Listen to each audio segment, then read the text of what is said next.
This chapter is all about ethers, the nomenclature, properties, synthesis, and reactions. It's actually quite short.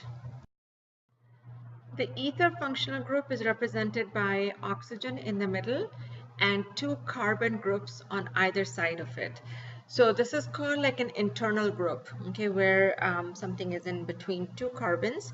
So if something is internal, you can actually find it as a straight chain like this, where oxygen is in the middle of two carbons, or you can find it in a cyclic form also, okay. So here is oxygen and here's carbon, carbon, carbon, carbon. So that's what is meant by an internal group, and it's just easy to distinguish between terminal groups and internal groups then.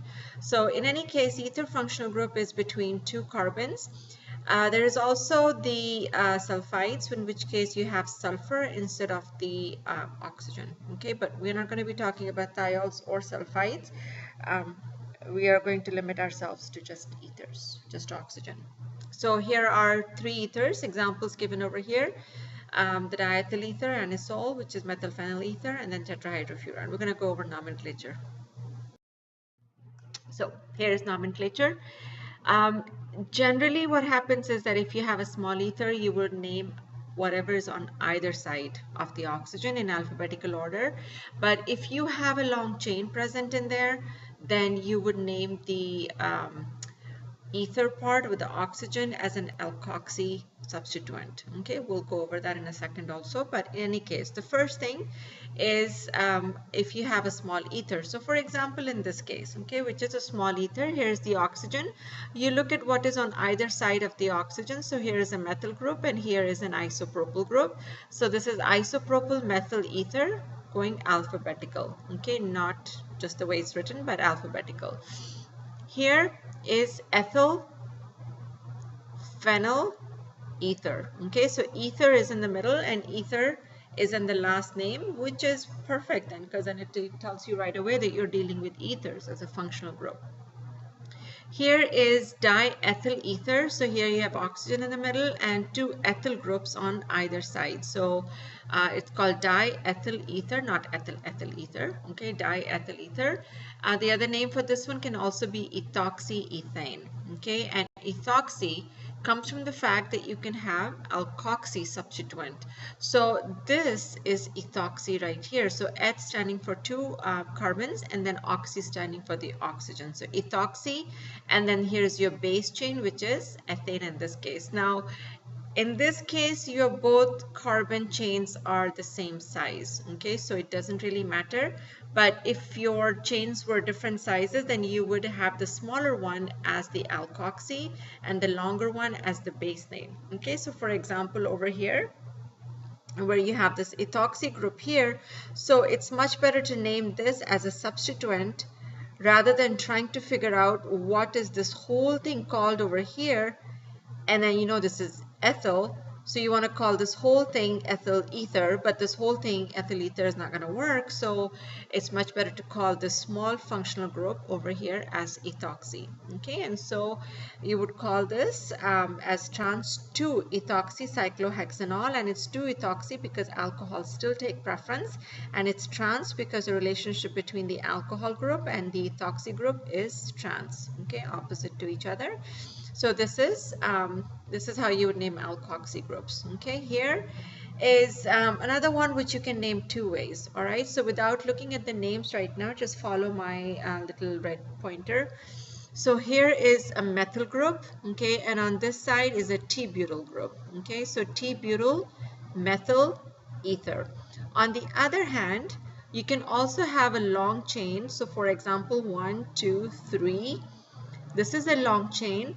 And on this carbon, you have a methyl group and you have a methoxy group. Okay, so on the second carbon, you have a methyl and you have a methoxy. Okay, so then it can be called 2-methoxy, 2-methyl propane. Here's the propane, and here's the 2-methyl, and here's the 2-methoxy, or you could call it T-butyl methyl ether. Okay, so it depends what's given to you. Now sometimes you don't really have a choice, because if I give you a name, you need to know both of them. Okay, if you have a choice to name it, you can name it whatever you want. All right, on the other hand, if you get a multiple choice question, then you're stuck, okay, with what are the choices given to you. So that is why you kind of have to know all the different kinds of nomenclature. Okay, so then we have also cyclic ethers, because as I just said that if you have an internal group, then you also can have a cyclic compound. So here if you have a cyclic ethers, then the common names are used a lot more than the IUPAC names. Okay, so for example, in this case, which is the smallest ether possible, or the smallest cyclic ether possible, this is called oxirane. Oxirane, as you will see later on, we also call epoxides. Okay, and so we'll deal with this later in the chapter also. This is called oxetane. 5-membered rings are called tetrahydrofuran or oxalate. Okay, and tetrahydrofuran is coming from the fact that this base chain, this base ring that we have, this is kind of similar to furan. Okay, which is a 5-membered ring with 2 double bonds over here. Okay, and so that's why it's called tetrahydrofuran, because this is completely reduced with 4 hydrogens. This is oxane, and this is 1,4-dioxane. Okay, usually I give you the nomenclature of simple ethers like that, and I really need you to know the tetrahydrofuran and oxirane. Okay, that's the oxide, or it's also called epoxide. So these are the ones that you need to know. The other ones, I'm not saying they're not important, it's just that not for the exam. Physical properties of ethers. First of all, I want to remind you about the structure of ethers. Okay, it's very similar to water and alcohols. So here is water, HOH. If you remove one hydrogen and add an alkyl group, it becomes alcohol. If you remove another alkyl group and put another one, then it becomes an ether. So which means that they are structurally similar. The bond angles are slightly different because of the size of the atoms. Okay, but otherwise they are structurally quite the same, which means bent structure. But here's another trend, of course. Water has 2 hydrogen, methanol has 1, and ethers have none. So which means that they will have low boiling points, because now ethers have no hydrogen bonding going on whatsoever. However, they do have some intermolecular forces, and those are going to be then the dipole-dipole forces, because here is the oxygen.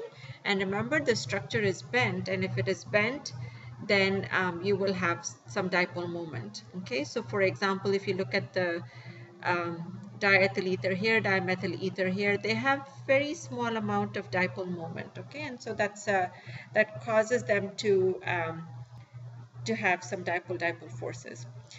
So they have also low solubility in water, and that's because, again, no hydrogen bonding. Okay, so there's just the dipole-dipole forces which is helping with the solubility, but other than that, nothing, it's not soluble compared to alcohols. For example, alcohols are completely soluble in water, especially the small ones, but ethers are not soluble in water.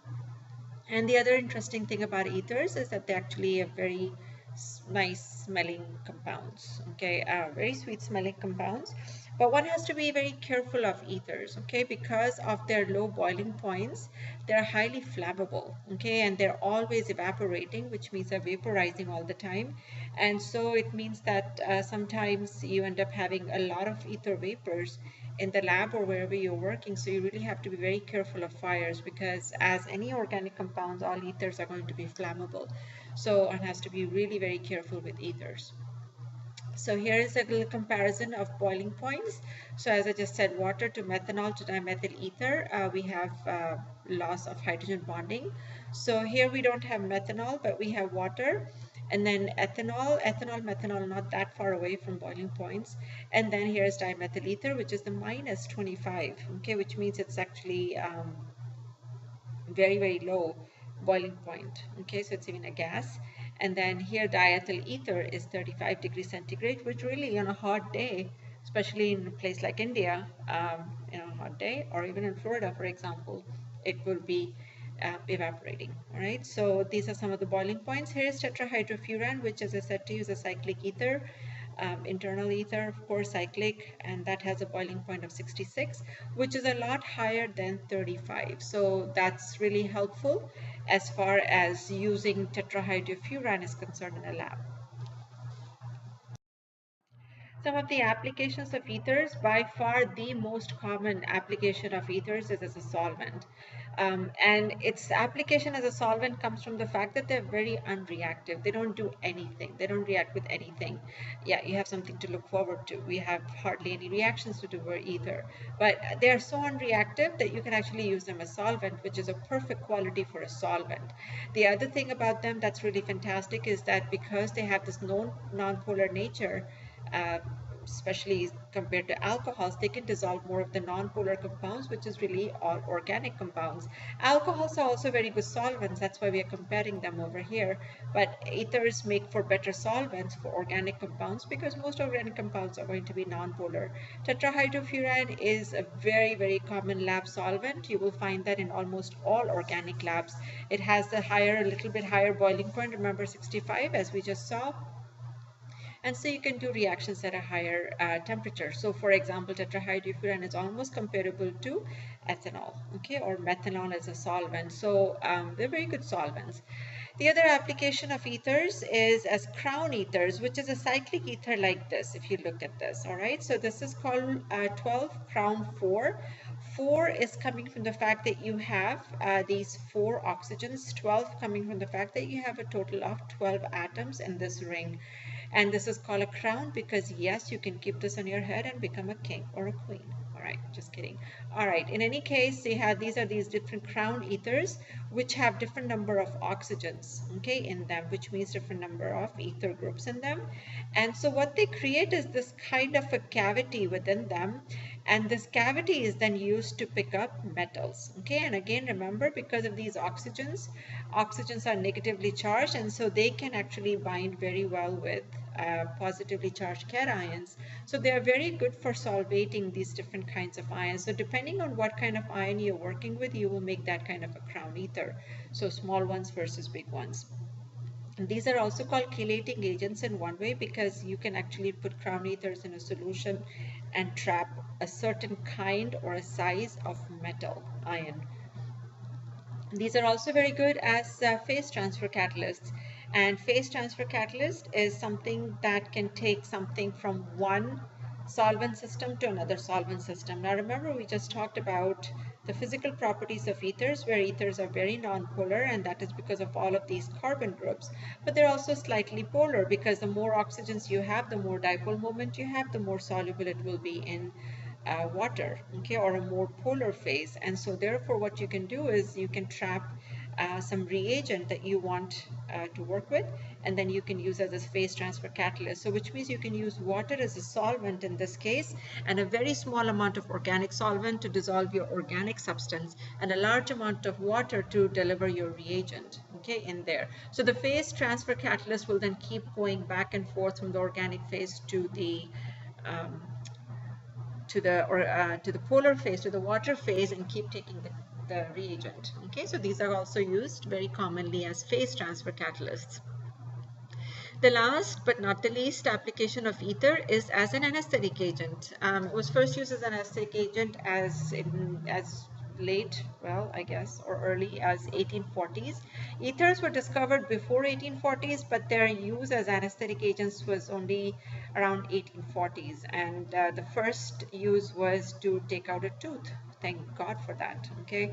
So, but in any case, nowadays, it's still used as an anesthetic agent, but there are some side effects, and of course, it's an organic compound, so people try to stay away from it, and it's very hard to deal with sometimes because of the low boiling points, okay? And so the delivery and the maintenance of the anesthetic agent in the body is a little bit hard to do, but otherwise, it's a very common anesthetic agent. So then, synthesis of ethers. The first synthesis of ethers that we'll talk about is what we call bimolecular dehydration. Okay, and dehydration meaning that you're removing water. And what we're dealing in this case is, of course, if you remove water, you have to have either something with an OH group, okay, or water. So in this case, we'll start with 2 alcohols. So here is ethanol, and here is another ethanol. If you treat that with sulfuric acid at a higher temperature, then you can remove the water, hence the word dehydration. So you can remove the water and you can get an ether. Okay, and so here is the mechanism for it. The first step is, of course, the alcohol reacting with the acid. Now here, since you have a strong acid, the alcohol tends to be the base. Okay, and so once this is the base, it's going to get the proton from the acid. Once it's protonated, this becomes a really good leaving group. And so what happens is that the other alcohol molecule will now act as a nucleophile and attack the carbon as an SN2 reaction, and the water is a leaving group here. This is the dehydration part of the reaction, and now this water will pick up this extra proton over here and relieve this oxonium ion that you just made in the previous step. Okay, and then you end up getting an ether. So this is not a very good lab synthesis. It's a very good synthesis otherwise, but it's not really a very good lab synthesis because first of all, you need high temperatures to do this. Second of all is since you're working with acids and alcohols, you can also have alkene formations. And then in the last part, which I will let you think about, what happens is with this synthesis. There's a drawback to the synthesis where you have two alcohols combining to give you an ether. So if you have methanol and ethanol and you want to make ethyl methyl ether, is that the only product you will get? So think about that. Methanol plus ethanol, and you want to make ethyl methyl ether, okay, using ethanol and methanol. Is that the only product you will get? Think about it. We'll talk about it in class. So a better way to make ethers in the lab then would be Williamson synthesis. This is something that you have done before in substitution reactions, okay, where you would actually make an alkoxide and treat that with an alkyl bromide, alkyl halide, anything that has a leaving group, and it goes via SN2 mechanism. So for example, if you have cyclopentanol, you can treat that with sodium hydride, which will remove the hydrogen from here because this is a strong base. So takes this acidic proton and you'll get an alkoxide ion. So you can create any alkoxide this way. Once you've generated the alkoxide, which is a very strong nucleophile, now you can treat that with any kind of an alkyl halide, okay? And this will go via SN2 mechanism, which means everything is happening at the same time. The alkoxide is attacking, iodide is leaving, and you end up getting an ether. All right, and so this is a very common way of making ethers in the lab. This is called Williamson synthesis. Back then it was just called substitution reactions. The third way of making ethers is what we call the alkoxy mercuration demercuration. Again, this one you've done before when you made alcohols using alkenes, okay, using the same thing, except if you look at the reagents closely over here, the difference between what you did before for making alcohols and what you're going to do now is right here. Okay, so in case of making alcohols, you would take an alkene, treat that with mercury acetate and water and sodium borohydride, and you would get an alcohol. But if you substitute instead of water, you use an alcohol, you will get that kind of the alkoxy group over here. All right, so that's the only difference between the two. And again, this works quite efficiently. Okay, and then you do get the Markovnikov product. Don't forget that, because that's how it works for alkoxy mercuration demercuration reaction. And really, this is all the synthesis of ethers that we have, the three, okay? So the first one was industrial synthesis in Williamson, and then there's the alkoxy mercuration demercuration. That leaves us then with reactions. So the nice thing about ethers is because they're so unreactive, they don't really do much. There's only one reaction of ether, okay? And I know you're taking a big sigh right now, thank God for that. But the only reaction that you have of ethers, it's this reaction with acids, okay? And that is called cleavage of ethers, where you actually cleave ethers to give two compounds, okay? So for example, you can take a dimethyl ether like this, treat that with hydrogen bromide, and ether here is going to be the nucleophile because it is the oxygen with the lone pair of electrons, picks up the hydrogen from here, the proton, okay, from the acid, and becomes protonated. So once it's protonated like this, now the bromide is a strong enough nucleophile to cause an SN2 reaction, all right, over at this carbon. So that's what happens over here.